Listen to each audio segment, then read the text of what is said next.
Bener nggak sih Tuhannya orang Kristen itu ada 3? Jawabannya salah. Kalau menurut kitab Ulangan 6 ayat 4, dengarlah hai orang Israel, Tuhan itu Allah kita, Tuhan itu Esa. Jadi kalau Allah itu satu atau Esa, Tuhan Yesus dan Roh Kudus siapa dong? Di video sebelumnya aku pernah bahas siapa itu Yesus, tapi aku ulangin sedikit di video ini ya. Di Yohanes 1 ayat 1 disebutkan, pada mulanya adalah firman. Firman itu bersama-sama dengan Allah, dan firman itu adalah Allah. Lanjut ke ayat 14, firman itu telah menjadi manusia. Itu maksudnya firman atau perkataan Allah itu adalah Yesus itu sendiri. Jadi jelas kalau dari ayat ini, Yesus sudah ada bersama-sama dengan Allah sebelum semua hal dijadikan. Karena Yesus sebenarnya adalah perkataan dari Allah itu sendiri. Bagaimana bisa memisahkan Allah dengan perkataannya? Gak bisa kan? Sama kayak kita manusia. Kita nggak bisa dipisahin dari kata-kata kita sendiri.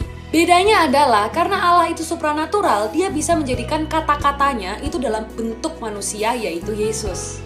Next adalah Roh Kudus. Simpelnya Roh Kudus adalah roh Allah itu sendiri. Jadi bisa nggak sih kita bilang kalau rohnya Allah bukan bagian dari Allah? Nggak bisa kan? Jadi Allah perkataannya dan rohnya itu satu.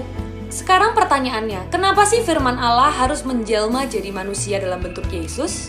Karena nggak ada satupun manusia yang nggak berdosa. Dengan dosa sekecil apapun, manusia nggak akan bisa masuk ke surga karena Allah itu kudus. Jadi harus ada nyawa dan darah dari yang tak bersalah yang dikorbankan. Kalau di zaman perjanjian lama, harus mengorbankan hewan dengan banyak persyaratannya. Tapi itu cuma penghapus dosa sementara. Makanya Yesus yang tanpa dosa harus mencurahkan darahnya untuk manusia supaya penebusan dosa itu berlaku seterusnya. Kalau kata Paulus, manusia di seluruh bumi ini jatuh dalam dosa karena perbuatan satu orang, yaitu manusia pertama. Maka karena satu orang juga, yaitu Yesus, seluruh manusia diselamatkan dari dosanya.